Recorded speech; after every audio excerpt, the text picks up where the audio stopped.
मुंबई की बारिश उस दिन कुछ ज्यादा ही हसीन लग रही थी।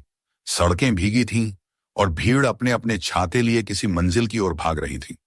ऐसे ही एक कॉफी शॉप के कोने में बैठा था आरव, एक सॉफ्टवेयर इंजीनियर। उसका मन उदास था। एक तरफ नौकरी की थकान, दूसरी तरफ जिंदगी में कुछ अधूरापन। उसी समय कॉफी शॉप के दरवाजे से अंदर आई सानवी। लंबे बाल, नीली जीन्स, हल्का सा गुलाबी टॉप और चेहरे पर एक गजब की मासूमियत। वह अपनी दोस्त से मिलने आई थी, लेकिन दोस्त ने आखिरी पल में मना कर दिया। वह अकेली बैठने लगी, तभी उसकी नजर आरव पर पड़ी।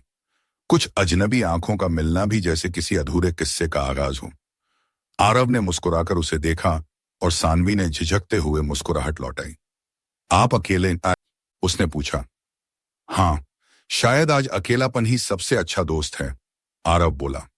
सानवी उसकी टेबल पर बैठ गई। उस दिन की बातचीत ने उनके बीच की दूरी मिटा दी। नंबर एक्सचेंज हुए और अगले हफ्ते के अंदर ही वे दोनों हर दिन बातें करने लगे। आरव और सानवी की मुलाकातें अब डेट्स में बदल गई थीं। लोनावला की एक ट्रिप पर जब वे साथ गए, तब पहली बार उन्होंने एक दूसरे को गले से लगाया। बारिश की बूंदें, पहाड़ी हवा और तन्हा रिसोर्ट का कमरा, उन दोनों ने उस रात पहली बार प्यार को शारीरिक रूप दिया। सानवी के बालों में हाथ फेरते हुए आरव ने कहा, तुम्हारे साथ सब कुछ बहुत सच्चा लगता है। सानवी ने उसकी छाती पर सिर रखकर कहा, मैं चाहती हूं ये पल कभी ना खत्म हो। उनका रिश्ता अब इमोशनल और फिजिकल दोनों स्तरों पर गहराने लगा था। आरव ने उसे शादी का सपना दिखाया और सानवी ने खुद को पूरी तरह उसके हवाले कर दिया। एक दिन आरव को एक अनजान नंबर से मैसेज आया। जानते हो, सानवी सिर्फ तुम्हारी नहीं है, उसका आयश का अतीत उससे ज्यादा गहरा है जितना तुम सोचते हो। आरव को झटका लगा। उसने उस नंबर को कॉल किया, लेकिन कोई जवाब नहीं आया। सानवी से बात की तो उसने बात टाल दी। पर शक की दीवारें जब एक बार उठ जाती हैं तो भरोसे की नींव हिल जाती है। एक रात आरव ने सानवी का फोन चुपचाप देखा। उसमें एक गुप्त चैट थी। विक्रम नाम का कोई लड़का।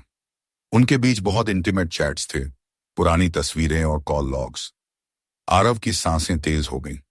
जब उसने सानवी से सवाल किया तो वह कुछ पल के लिए चुप रही, फिर रो पड़ी। वो मेरा पास था आरव। मैंने उससे बहुत प्यार किया था, लेकिन उसने मुझे धोखा दिया। जब तुम मिले तो मुझे लगा मैं दोबारा प्यार कर सकती हूं, लेकिन शायद मैं अपने अतीत से कभी निकल ही नहीं पाई। आरव को बहुत गहरा झटका लगा। वह टूटा, लेकिन सानवी को माफ भी करना चाहता था। उसने खुद को बहुत समेटने की कोशिश की, लेकिन हर बार वह उसके करीब आकर सब कुछ भुला देती। एक दिन विक्रम की सच्चाई भी सामने आई। वो एक शादीशुदा आदमी था जो सानवी से सिर्फ जिस्मानी रिश्ते के लिए जुड़ा था। इस बार सानवी ने खुद विक्रम से ब्रेकअप किया और आरव के पास लौट आई। प्लीज आरव, मुझे एक और मौका दो।